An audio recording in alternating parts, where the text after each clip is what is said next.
aos participantes neste webinar.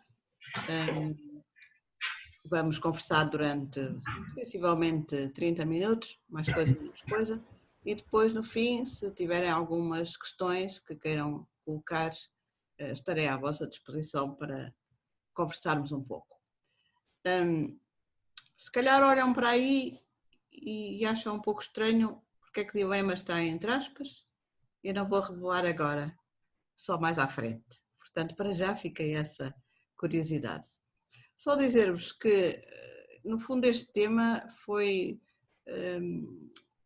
objeto de uma conferência que eu fiz num congresso do CIAIC, que foi aqui na Universidade de Aveiro, e depois reduzi isto a escrito, ou desenvolvi em texto escrito, e tem sido bastante apreciado, portanto acho que foi por isso que agora o António Pedro Costa me convidou para fazer este webinar convosco.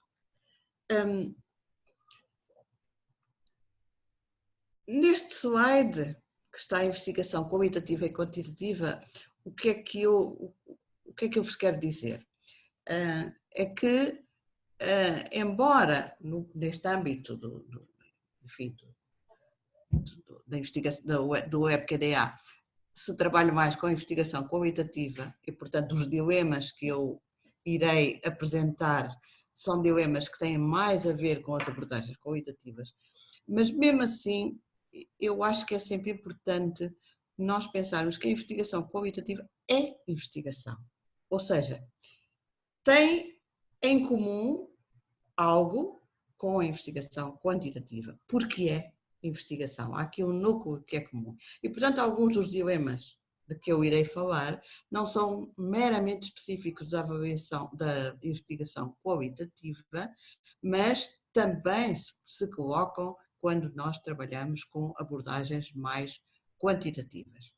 Estão a perceber bem o que eu disse? Eu comecei a falar muito depressa, já me lembrei que é melhor falar um pouquinho mais devagar, espero que estejam a seguir.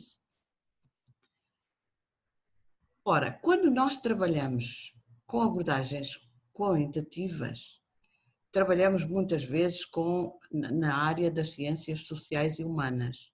Portanto, na área em que o homem ou o humano e as suas relações são objeto de investigação. E convém nós termos presente que trabalhar as questões em ciências sociais e humanas é extremamente complexo. E como dizia Ganivet, um escritor e diplomata espanhol que viveu no século XIX, o homem é o mais misterioso e o mais desconcertante dos objetos descobertos pela ciência. Portanto, trabalhar nestas áreas é difícil, é complexo, é misterioso, mas é muito interessante. Então, quais são os vários dilemas, e ainda não é agora que eu vou explicar as aspas, quais são os vários dilemas que se colocam aos investigadores? E eu faço aqui um parênteses para dizer, eu dei ao título Dilemas dos Jovens Investigadores, mas alguns destes dilemas, se não todos, também se colocam muitas vezes aos investigadores que já não são jovens. Mesmo os séniores, por vezes, hesitam perante a perplexidade e a complexidade da investigação nestas nossas áreas. Ora, vejamos alguns dilemas e eu depois irei abordar um a um. Alguns têm a ver com a metodologia a seguir. Vou seguir uma metodologia mais na ordem da abordagem qualitativa, mais na ordem da abordagem quantitativa, vou fazer um estudo de caso, vou fazer um estudo etnográfico, tem a ver com aspectos metodológicos. Um outro dilema que é muito vulgar é qual o meu papel como investigador. Devo ter um papel de investigador participante, ou devo ter um papel de investigador distante. Também, muitas vezes, se interrogam sobre a validade da investigação. Esta, obviamente, coloca-se mais ou incomoda mais, ou preocupa mais quando as abordagens são qualitativas do que quantitativas, mas põem-se em relação às duas. E também aos instrumentos, a fidelidade dos instrumentos. Os instrumentos apanham, eu ia dizer medir, mas na área qualitativa não falamos tanto em medição. Os instrumentos apanham, são fiéis, apanham aquilo que nós queremos observar, isso tem muito a ver com a validade, claro, e dão sempre as mesmas reações. Também, relativamente à revisão da literatura, as pessoas têm muita dificuldade e colocam-se várias questões dilemáticas quando estão a fazer a revisão da literatura. A mesma coisa na coleta dos dados, na recolha dos dados, das informações e na sua análise e interpretação.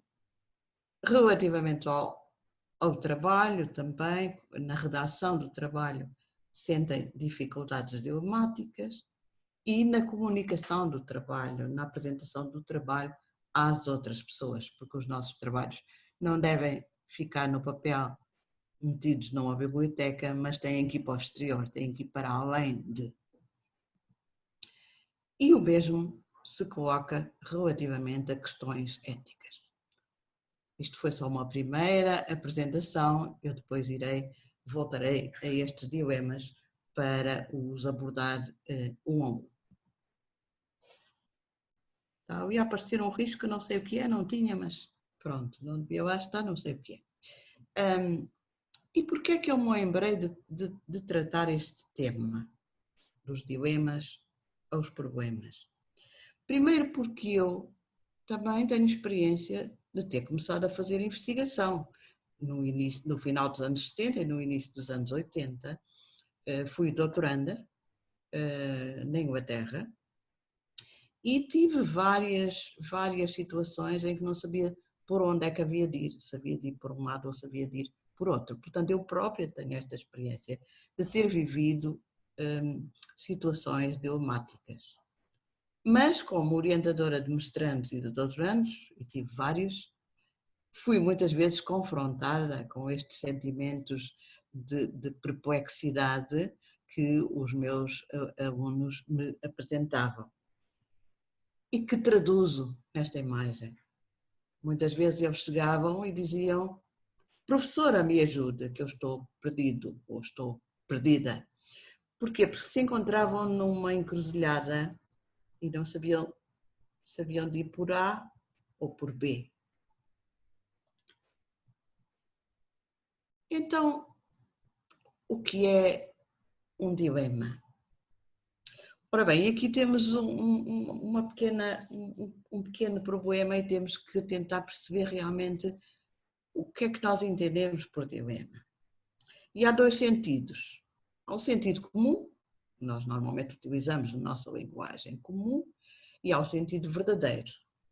Ora, na linguagem comum, geralmente, quando se fala em dilema, estamos a referir-nos à necessidade de escolher entre duas alternativas que são contraditórias e insatisfatórias, o que gera perplexidade.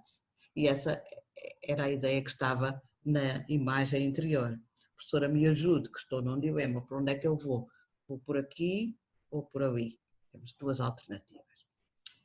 Contudo, o verdadeiro sentido do dilema é, no âmbito filosófico, o dilema é um raciocínio que parte de premissas que são contraditórias e exclusivas e, através da argumentação, evolui até se chegar a uma conclusão.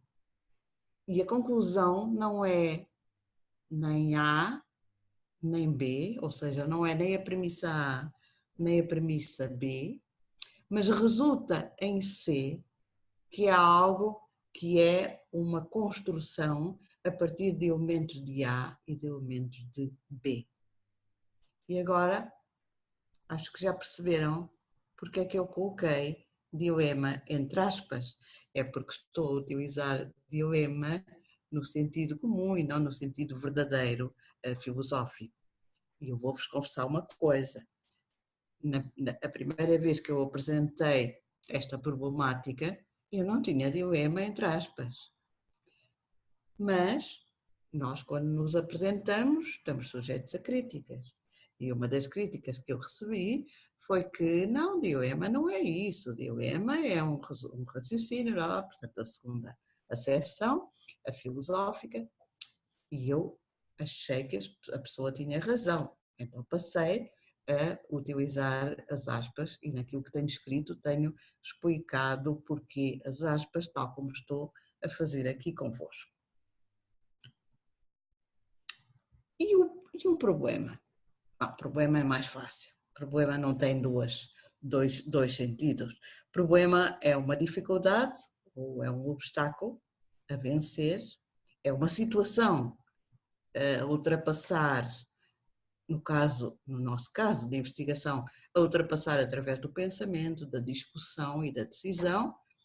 Se fosse num aspecto mais prático, seria uma situação, um problema a ultrapassar, se calhar também através do pensamento, mas de muita experimentação manual, eventualmente até. Então, o que nós temos a fazer é tentar passar do dilema ao problema. E porquê? Porque um dilema não se resolve. Ele só se resolve quando a gente é capaz de o transformar num problema. O problema tem resolução, o dilema em si não tem. Então, como é que a gente passa do dilema para o problema? Passamos, falando de investigação, não é? Passamos lendo, dialogando com os outros, refletindo sobre o dilema, aprofundando, compreendendo o problema, que entretanto se assumiu como problema, e decidindo. Ora, foi exatamente isso que eu fiz quando na Inglaterra me confrontei com um dilema que me lembro bem que era, eu há bocado disse-vos que foi fins dos anos 70, princípios dos anos 80, como podem imaginar, nessa época ainda se considerava que ciência tinha que ser lógico-dedutiva, quantitativa. Mas o meu supervisor fez-me um desafio de abordar a questão da educação, que era a área em que eu estava a estudar, numa perspectiva qualitativa, fenomenológica, interpretativa. E eu tive que escolher. Mas ele disse-me logo que eu ia correr um risco se eu optasse pela segunda, porque os júris, as bancas, ainda estavam numa fase em que preferiam que as pessoas optassem por abordagens quantitativas. Portanto, para mim era uma situação difícil de decidir. E eu no início fiquei um pouco perplexa, porque não tinha uma informação ainda muito aprofundada sobre uma abordagem e a outra abordagem. Portanto, o que é que eu tive que fazer? Tive que ler, tive que dialogar com as pessoas, tive que refletir, tive que aprofundar o assunto até ser capaz de decidir. E esta experiência marcou-me e permite-me hoje deixar-vos a seguinte mensagem, que é a mensagem que eu trago neste webinar. A maior parte das situações que numa primeira fase da investigação se apresentam como dilemáticas são, na verdade, situações problemáticas que se clarificam através do pensamento rigoroso, de leituras, de interações dialogantes, de reflexões, de aprofundamentos, em resumo, de estudo. Portanto, é preciso estudar, é preciso ir aprofundar, é preciso compreender onde é que está o dilema e é preciso transformá-lo num problema que então sim, nós depois somos capazes de o resolver. porque os problemas têm solução. Vamos agora então tratar dos vários dilemas que eu vou apresentar sob a forma de O. Um dos primeiros dilemas, e este foi o que também se me pôs, seguir uma abordagem qualitativa ou uma abordagem quantitativa. Só que hoje em dia, até acho que é mais fácil decidir isto do que no final dos anos 70 e 80 do século passado. Porquê? Porque hoje em dia nós temos mais a clarividência de saber que as duas coisas não são dicotómicas e elas podem coexistir. E nós podemos fazer um estudo predominantemente quantitativo, mas que inclua também elementos qualitativos, ou podemos fazer um estudo predominantemente qualitativo, mas que inclua também elementos quantitativos. Portanto, não devemos colocar as coisas dicotomicamente, mas em termos complementares. Esta figura está fixa, quase me apetecia que eu pudesse mexer aquela setinha, ora para um lado, ora para outro. E esta, a razão até de ser, que hoje em dia, vocês sabem, se fala muito em abordagens mistas. Portanto, as pessoas já não estão tão preocupadas com o "o", mas estão mais, nem digo preocupadas, mas estão mais abertas a utilizar as duas abordagens como complementares. E as abordagens decidem-se em função das questões de pesquisa.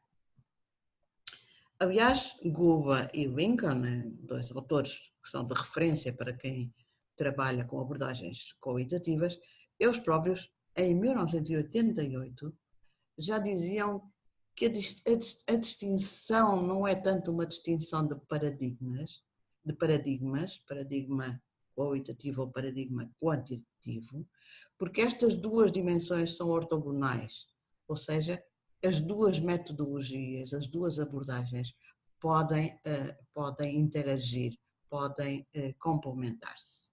Embora, eles também dizem, há uma correlação grande entre o quantitativo e a abordagem racionalista ou lógico-dedutiva, por um lado, e, por outro lado, uma relação entre o qualitativo e as abordagens naturalísticas. Mas, realmente, não devemos colocar as coisas em termos absolutamente dicotómicos e estanques.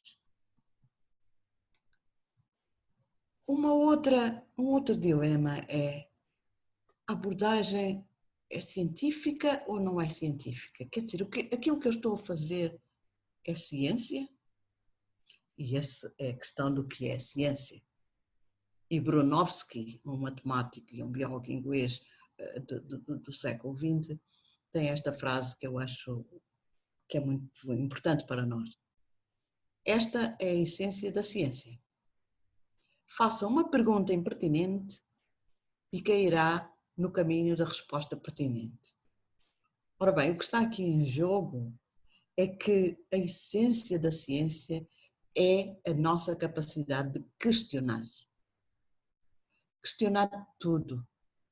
E mesmo quando as perguntas parecem perfeitamente disparatadas, impertinentes, por favor, continuem a considerá-las, porque muitas vezes uma pergunta impertinente encontra uma resposta pertinente. E se formos à história da ciência, encontramos muitos exemplos de perguntas impertinentes com respostas altamente pertinentes. Porque, de facto, o que constitui a ciência é a capacidade de identificar problemas e encontrar soluções. E nós chegamos às soluções a partir de problemas, através do levantamento de questões, que depois nos levam à observação, à procura dos dados, à experimentação, etc. Uma outra um outro dilema que os investigadores muitas vezes me colocavam: devo excluir, se eu estou a trabalhar numa abordagem qualitativa, devo excluir ou devo incluir dados quantitativos? E eu trago-vos aqui o testemunho de um investigador que eu acho que realmente nos ilumina, nos faz perceber a vantagem de utilizar os dois. Era um doutorando meu e eu estava a utilizar fundamentalmente uma abordagem qualitativa, mas tinha dados quantitativos. E eu perguntei-lhe: mas para quê? Para que isso? Achas necessidade? E a resposta dele foi: a introdução do quantitativo trouxe solidez àquilo que eu já tinha percebido pela análise qualitativa. Ou seja, não lhe trouxe nada de novidade, não lhe trouxe nada de novo. O que lhe trouxe foi confiança, porque os números têm uma atração especial, têm um simbolismo especial. E, portanto, ele sentiu-se muito mais confiante, sentiu muito mais solidez, quando pôde evidenciar através de números aquilo a que ele, pela análise qualitativa, tinha chegado. Generalizar ou manter-se nos limites do contexto? Esta é uma das grandes preocupações de todos os investigadores, porque nós temos da ciência ainda aquela ideia da generalização, uma coisa que é para todos, é universal. E é evidente que nas nossas áreas de ciências sociais e humanas é muito difícil chegar-se a generalizações. E, portanto, a pessoa coloca-se: mas eu não consigo generalizar, então tenho que me manter dentro do contexto, mas então isto tem alguma validade? Ora bem, não podemos, normalmente nas nossas áreas, fazer generalizações estatísticas. Isso implica ter um número grande de dados que normalmente é muito difícil conseguirmos nas nossas áreas. Mas não há só generalizações estatísticas.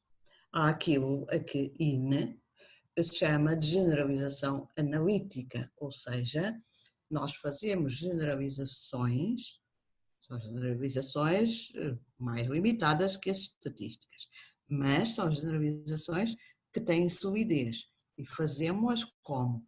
Analisando os resultados que temos à luz da teoria a partir da qual nós elaboramos o nosso estudo. Portanto, é uma relação entre o enquadramento teórico e os dados que nós conseguimos recolher. Outro aspecto que é importante e que, de certo modo, colmata aquela dificuldade de não conseguirmos fazer grandes generalizações é a transferibilidade, ou seja, não se pode generalizar e dizer isto é assim para todos, mas nós podemos, perante um estudo qualitativo, olhar para ele e dele retirar elementos que transferimos para uma nova situação, provavelmente com uma adaptação ou com adaptações, mas há aqui uma transferência de uma situação para outra. E um termo que eu acho interessante e que recentemente começou a aparecer bastante é a ideia de ressonância. No fundo, a ressonância é uma espécie de transferibilidade, mas num grau mais fraco. Ou seja, eu leio, por exemplo, um estudo, acho muito interessante e aquilo dá-me uma ideia para fazer algo de semelhante. Não é exatamente para transferir, mas aquilo provocou em mim, na minha mente, uma ressonância, deu-me ideias para fazer algo de semelhante. Investigadores, distante ou participante? Esta é muito frequente. E aqui o que eu diria como resposta é que só o desenho do estudo é que pode clarificar se eu devo ter uma atitude de investigadora distante ou de investigadora participante. E, portanto, não é uma questão que se deva colocar à partida, mas é uma questão que só se deve colocar depois de bem definido o problema, depois de bem equacionadas as questões, depois de bem definidos os objetivos. Então, ao entrar nas questões metodológicas, esta é uma delas. Que posição, que papel vou eu assumir como investigador ou investigadora? E eu diria, é mais fácil ser investigador distante, mas é mais interessante ser investigador participante. Agora, que me parece, e no texto escrito eu abordo isso com mais pormenor, o que me parece é que é fundamental o investigador conhecer-se para saber se vai ser capaz de ser investigador participante. Porque uma coisa é ser investigador participante, outra coisa é ser participante. O investigador participante é investigador. E eu admito que há pessoas que têm uma dificuldade muito grande em se distanciar um pouquinho, porque mesmo sendo investigador participante, tem que se distanciar para conseguir observar. De vez em quando tem que ficar de fora, ou melhor, tem que olhar de fora. E, portanto, se a pessoa tiver dificuldade em fazer isso, é um pouco arriscado enveredar por aí. Há uma pessoa que levantou a mão, mas não sei. Ora bem, o meu trabalho é objetivo ou é subjetivo? Quando trabalhamos com abordagens qualitativas, há muito de subjetividade no nosso trabalho. É evidente que há. Mas nós queremos que a subjetividade seja o menor possível, tenha um grau mínimo possível. Queremos nos aproximar da objetividade. Como é que podemos fazer isso? Primeiro, sendo extremamente rigorosos em tudo, desde a definição do problema até ao levantamento das questões, à recolha dos dados, à interpretação dos dados, que muitas vezes as pessoas fazem em função daquilo que querem e não tanto em função daquilo que os elementos nos permitem dizer. Através do confronto, por exemplo, utiliza-se muito em abordagens qualitativas trabalhar com triangulações. As triangulações permitem olhar para os mesmos elementos, para os mesmos dados, de vários pontos de vista. E, portanto, ao olhar para vários pontos de vista, nós aumentamos o nível de rigor. Um outro aspecto é contextualizar muito bem as situações em que os elementos foram recolhidos, de forma a que quem depois está a ver o nosso trabalho, a ler o nosso trabalho, ou a ouvir-nos falar sobre o nosso trabalho, permita ter a noção muito clara do contexto em que o estudo foi realizado e, portanto, permita ela própria poder concordar ou discordar com as afirmações do investigador. No fundo, comecei pelo rigor, iria terminar pela autenticidade. O nosso trabalho de investigador tem que ser autêntico. Não vamos passar, dizemos nós em português, de Portugal, não sei se do Brasil, não vamos meter gato por lebre. Vamos ser autênticos, rigorosos. Na revisão da literatura, já me têm perguntado assim: eu posso ser crítico relativamente ao que outros investigadores escreveram? Aqueles outros, os muito bons, aqueles de referência. Eu acho que não posso, porque estou a discutir a autoridade. Pode sim. Eu diria pode e deve. Se tem elementos para discutir a opinião das autoridades, dos gurus. E porquê? Porque a revisão da literatura não é, como muitas vezes, infelizmente, acontece, ir buscar o referente A e B e C, tal, tirar umas expressões umas expressões que vão ser citadas que são interessantes e colocar ali já está feita a revisão da literatura. Não. A revisão da literatura é uma coisa muito mais exigente e também muito mais interessante de escrever e, sobretudo, de ler, para quem tem que ler teses com revisões de literatura mal feitas, que é um pesadelo. A revisão da literatura é um processo de criação autoral. Quem escreve a revisão da literatura é autor do seu próprio trabalho. Essa pessoa, o revisor, o investigador, trabalha sobre textos de outros, que também têm autores e que têm que ser respeitados. Mas quando ele escreve a revisão da literatura, está a ser autor e daí tem a obrigação de exprimir a sua opinião própria. E, portanto, se não concorda com algo que já foi dito, mesmo que tenha sido pela pessoa mais importante, deve explicar a sua opinião e porquê que não concorda. Também se colocam muitas vezes dilemas éticos. E eu trago aqui só dois exemplos. Normalmente, os participantes aparecem como seres anónimos. Nós normalmente dizemos ou nomes fictícios ou só iniciais, ou quê, porque não queremos divulgar quem é que participou no estudo. Mas uma vez uma pessoa colocou-me esta questão: e se os participantes quiserem que conheçam a sua voz e o seu rosto? É uma questão ética. Como é que se resolve? Portanto, tanto pode ser ético não apresentar o nome das pessoas, e portanto ficam no anonimato, como pode ser ético apresentar as pessoas porque elas querem ter voz ativa naquele trabalho.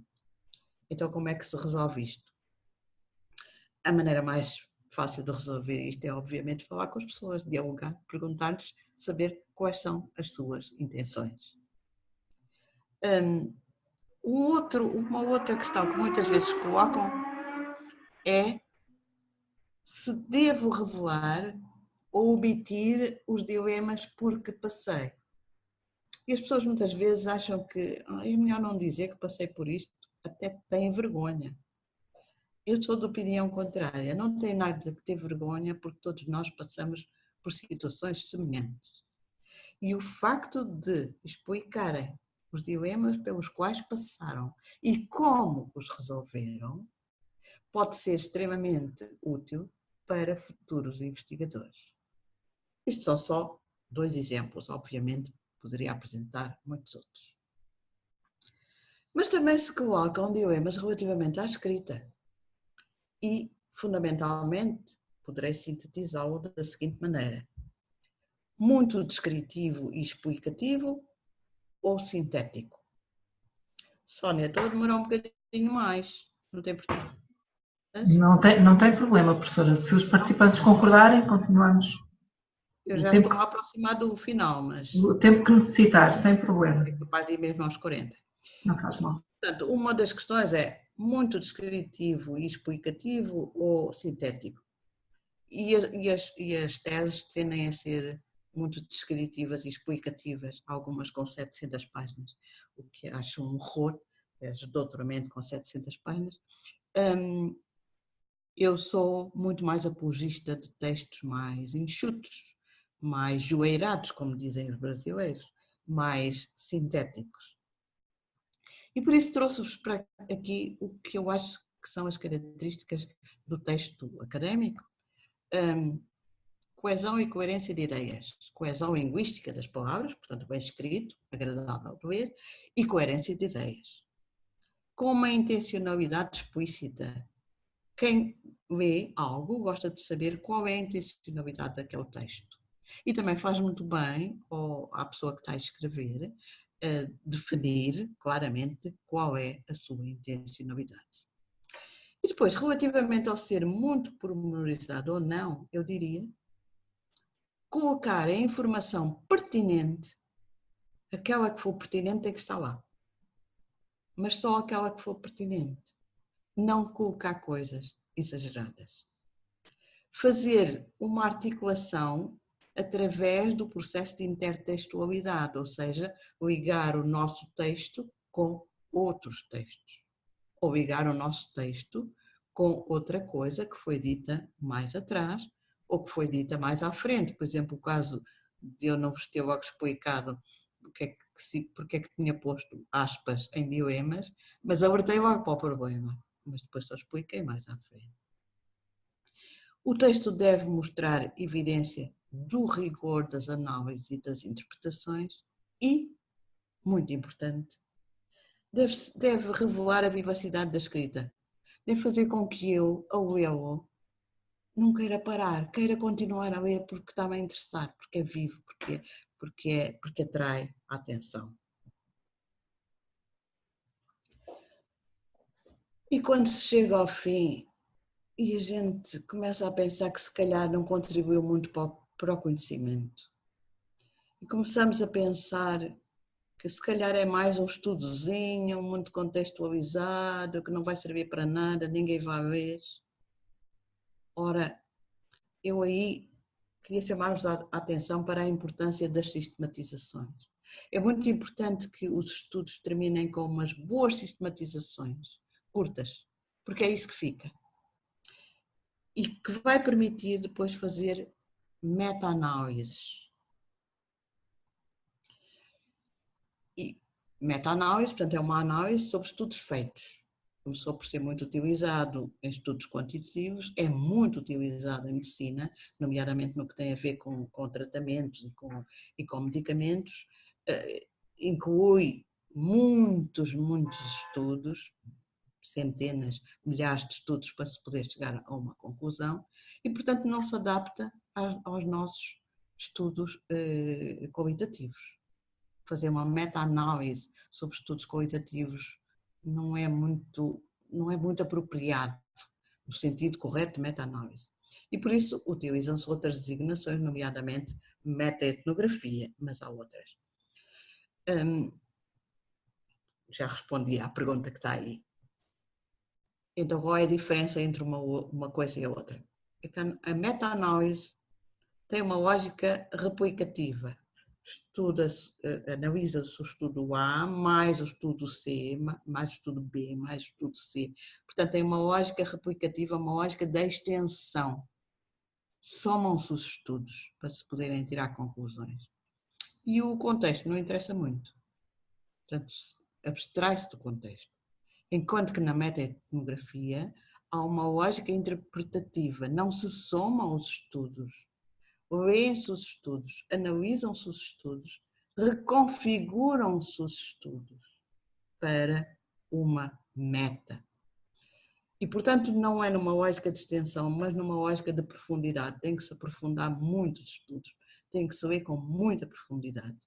E o contexto é extremamente relevante, porque nos trabalhos qualitativos o contexto, como já afirmei mais atrás, é fundamental. Fundamental é igualmente cada um de nós conhecer-se como investigador ou investigadora. Portanto, deixo aqui 5 questões. Qual a minha posição perante a essência e a natureza da realidade? E estamos na dimensão ontológica da investigação. Qual a minha posição perante a construção do conhecimento? Estamos na questão epistemológica. Qual a minha posição perante o caminho a percorrer como investigador? Estamos na questão metodológica. Qual a minha posição perante o destino a dar ao conhecimento? E estamos naquilo que eu chamei, num artigo, a dimensão teleológica. O que é que vem para além de quando eu acabar a investigação? E qual a minha posição perante a divulgação do conhecimento? E temos a dimensão dialógica, o entrar em diálogo com os outros. Vou terminar com a minha mensagem, vou repeti-la. Pelo estudo, é possível transformar dilemas em problemas. Temos que valorizar a indagação e o aprofundamento, o rigor, a transparência e a autenticidade. Fica ainda a referência, só fiz referência ao Gulbenkian Lincoln, e fica, no caso de quererem aprofundar, fica o capítulo com o tema dos dilemas do jovem investigador, tem o mesmo título deste webinar, está neste livro, a versão portuguesa, e há uma versão inglesa, é uma tradução, é uma versão inglesa, que está nesse livro que também está aí apresentado. E acabei a minha apresentação. Muito obrigada pela vossa atenção. Obrigada, professora Isabel Alarcão. Agora vamos então dar alguns minutos para os nossos participantes poderem colocar questões. Seguramente têm muitas, já estou a ver a Jane com o dedo levantado. O que eu vou pedir, uma vez que estamos com muitos participantes na sala neste momento, é que, se for possível, habilitem o vosso microfone e façam a questão, coloquem a questão, mas vamos tentar aqui, como estão muitos participantes, por vezes com os microfones há uma certa confusão. Se estiver muito complicado, vão deixando as questões no bate-papo e vamos tentando orientar as perguntas da melhor maneira possível.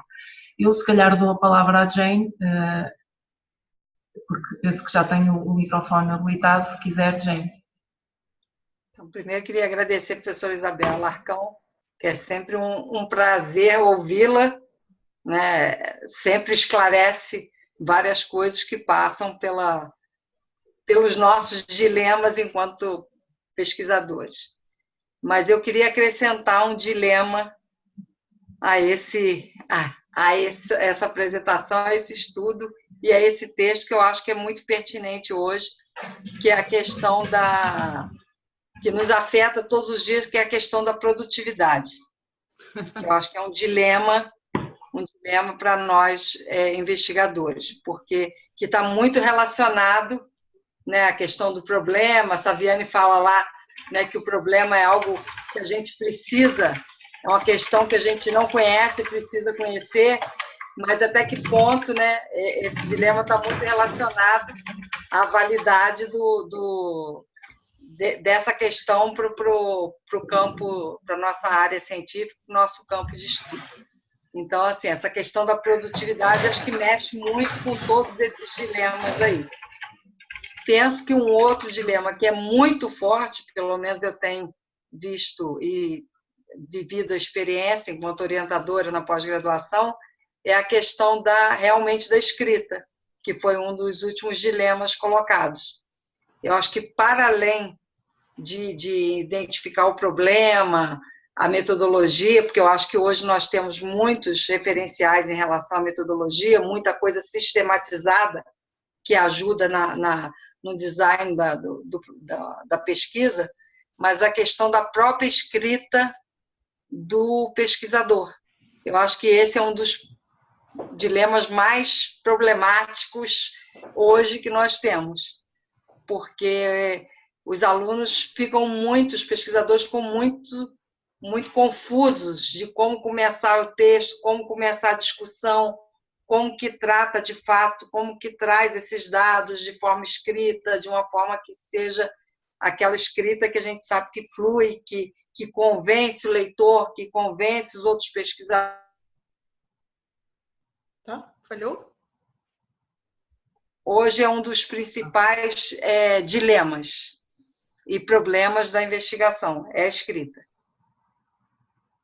Seria essa... Posso responder, Sónia? Posso? Oh, a Jane tem a vantagem de que me conhece bastante bem, penso eu. As outras pessoas não. Eu sou muito pragmática relativamente à primeira questão da produtividade. E eu penso que o que está aí subjacente à sua questão é a pessoa até ter interesse por trabalhar um tema, mas achar que esse tema se calhar não é muito relevante na altura, ou tem interesse em escrever de uma determinada maneira, mas não mas isso não está de acordo com o que é solicitado pelas revistas que têm um grande impacto e que são aquelas que nos permitem, portanto, progredir na carreira. E porquê é que eu digo que eu sou pragmática? Como sabe, eu estou aposentada, não preciso nada de progressões na carreira, nem de andar atrás dessas revistas. Portanto, eu neste momento escrevo o que quero e me apetece, publico onde quero e me apetece. Mas eu conheço bem as pessoas que estão na carreira. E quando eu digo que eu sou pragmática, é porque se me pedirem conselho, e se eu achar que a pessoa precisa de progredir na carreira, eu digo-lhe, tenha paciência, mas adapte-se.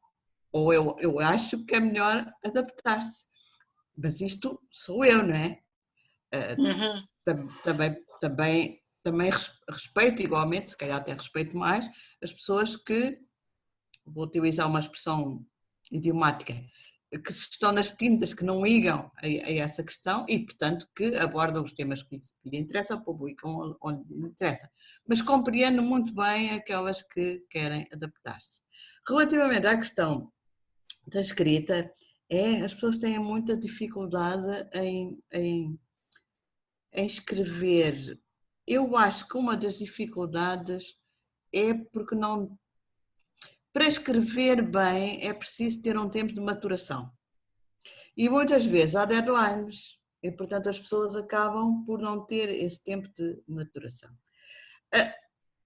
Outros dos nossos alunos, se calhar nunca tiveram alguém a orientá-los. Eu tenho uma experiência muito, muito curiosa com uma pessoa que a Jane conhece muito bem, mas eu não vou dizer quem é, que no início da carreira me apresentou um trabalho para provas e eu achei que tinha substância, mas estava tão mal escrito que aquilo era horrível.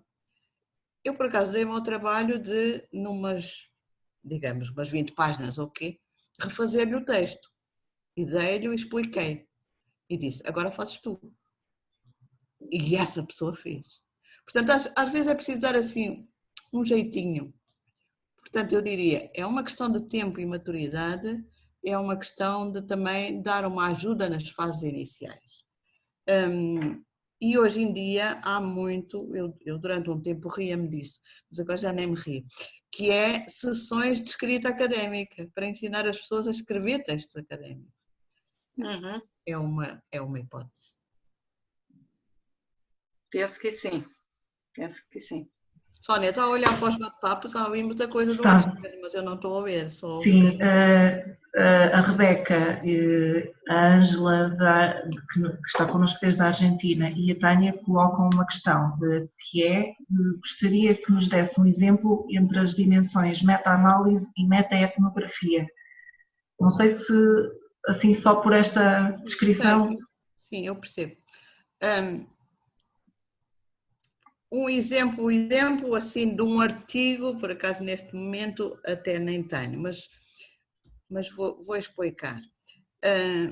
Eu orientei uma tese de doutoramento que era sobre uma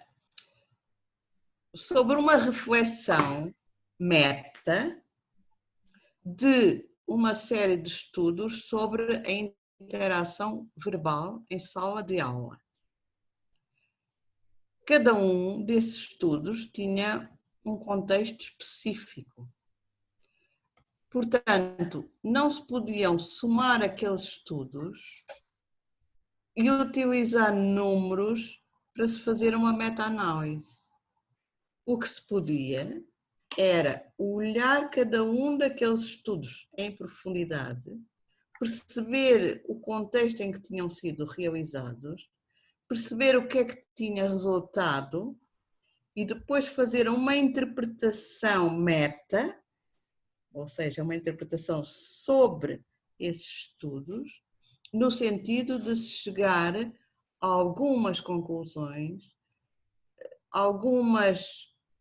lá está, não pode ser uma generalização estatística, porque não havia números suficientes para isso, mas pode ser uma generalização analítica em função de algumas questões que inicialmente se levantaram. Não sei se fui suficientemente Clara. Sim? Eu penso que sim, professora. Sim, algumas pessoas estão a manifestar-se a dizer que sim. Ok, que foi. Sim, a Rebeca também confirma que percebeu a explicação. Sim, muito clara. Não sei se, entretanto, há mais alguma questão que queiram colocar. Eu gostaria de falar. Certo. Força, Maruzinho. Força. Parabéns, professora. Agradeço pela explicação. Foi muito pertinente. E eu gostaria de fazer uma observação, talvez uma provocação, em relação à definição de ciência que a senhora colocou, que seria a colocação de problemas para encontrar soluções. E eu fico pensando muito na minha pesquisa de doutorado atualmente sobre encontrar perguntas, né? Não só a gente partir de perguntas, mas também chegar em novas perguntas que fiquem para investigações posteriores. Então, seria esse comentário. Quase que nem precisa que eu comente sobre o seu comentário, mas obviamente que mesmo quando nós resolvemos um problema, na própria tentativa de resolver, surgem outros problemas. E é assim que se constrói a ciência, quer dizer, uma coisa em cima da outra, em cima da outra, em cima da outra. Portanto, obviamente que não se fica fica-se na resolução daquele problema, mas não se fica no final do conhecimento. O conhecimento vai continuar. Obrigada. Nada. Há mais questões? Carmen Cunha, levantou a mão. Eu não, por acaso não vi essa indicação, professora. Apareceu ali em cima. Carmen Cunha levantou a mão. Não estou a conseguir. Ora, só um minuto. Vou ver se consigo dar. Já desapareceu. Se conseguirem ativar os vossos microfones, podem intervir. Sónia, apareceu aqui uma coisa a dizer se a sua conexão está incerta. Deve ser a ligação desse lado, professora. Não sei. Mas já desapareceu também. Entretanto, se acharem que não conseguem habilitar o microfone, podem utilizar o bate-papo para colocar questões também. E eu diria para aproveitarem agora este momento para deixarem todas as dúvidas, todos os dilemas que tiverem, devem colocar aqui e aproveitar para colocar as vossas questões à professora Isabel Alarcão. E se entretanto mais alguém quiser intervir, podem fazê-lo. Eu vou só dar aqui uma indicação. Há participantes que entraram com um nome diferente, porque por vezes os nomes estão registados já no computador, um nome diferente do nome próprio do participante, o que significa que não vamos conseguir identificar essas pessoas para depois emitirmos os certificados. Se nos puderem depois enviar a indicação que estiveram a participar na sessão, enviem-nos, por favor, por e-mail para podermos emitir os certificados.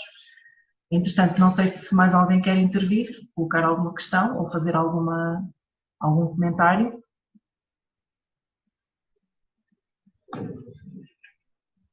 Não, professora, acho que...